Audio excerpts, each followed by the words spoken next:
This is a fundamental question in Islamic theology, and the answer is very clear and distinct. In Islam, there is no intermediary between a believer and Allah in the sense of a priestly class, saints, or religious figures who can hear prayers, grant forgiveness, or act as a necessary conduit for worship. The relationship between the Creator and the creation is direct and personal. Here is a detailed breakdown of the Islamic position. 1. The direct connection, no human intercessors. Direct supplication.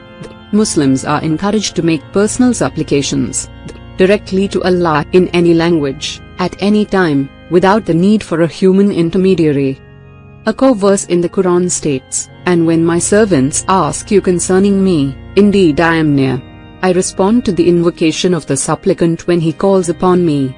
Quran 2:186. Direct prayer, Salah. The 5 daily prayers, Salah, I perform directly to Allah. While often led by an imam in congregation for communal unity, the prayer is an individual's direct act of worship. The imam is a facilitator, not an intermediary. Rejection of intermediaries in doctrine. The Quran repeatedly condemns the pre-Islamic Arab practice of worshipping idols and saints as intermediaries to get closer to Allah. Unquestionably, for Allah is the pure religion. And those who take protectors besides Him, say, we only worship them that they may bring us nearer to Allah in position. Quran 39:3. 2. The role of prophets and messengers. Prophets and messengers, with Muhammad as the final one, have a specific role, but they are not intermediaries in the way the question is often understood. Bringers of revelation.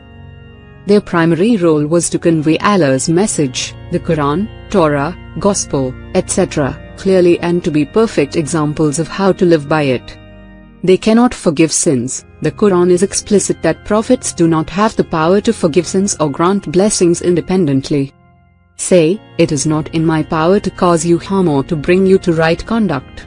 Say, none can protect me from Allah nor can I find any refuge besides Him. Quran 72:21-22. 3. The exception, intercession, shafa, on the Day of Judgment. This is the most nuanced part of the answer.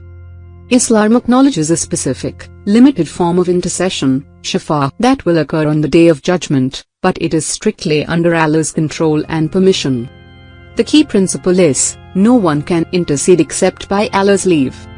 Allah's permission is paramount. Who is it that can intercede with Him except by His permission? Quran 2:255. The final prophet as an intercessor. On the Day of Judgment, when humanity is desperate for relief, people will go to the previous prophets, Adam, Noah, Abraham, Moses, Jesus, who will all decline, until they come to Prophet Muhammad. He will ask for permission from Allah to judge between people. This is known as the major intercession, al-Shafa'ah al-Kubra, to commence the judgment. This is a privilege granted to him by Allah, not a right he possesses independently.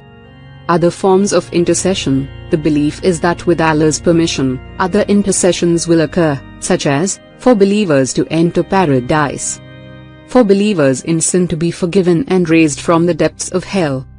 The Quran itself will intercede for those who recited it. A person's good deeds will intercede for them. Crucially, this intercession is not something that can be sought from prophets or saints in this worldly life. It is a divine event that will happen on the Day of Judgment, entirely at Allah's discretion. Summary of key figures: Allah, the sole focus of worship and the ultimate source of response. The connection is direct. Prophets, including Muhammad, messengers and role models, not active intermediaries for daily prayers or forgiveness in this life. They will be granted permission to intercede on the Day of Judgment. Imams/scholars, teachers, leaders, and jurists. They guide the community in understanding Islam but have no spiritual authority to act as conduits to Allah. Saints, awliya Allah. While Islam recognizes righteous people, friends of Allah, they are not invoked or prayed to. Their status is a result of their piety, and they have no power to grant requests. In conclusion, the core principle of Tawheed, oneness of God, dictates a direct relationship with Allah. While a specific, divinely sanctioned intercession will occur on the Day of Judgment. In the daily spiritual life of a Muslim, there is no role for a human or angelic intermediary between them and their Lord.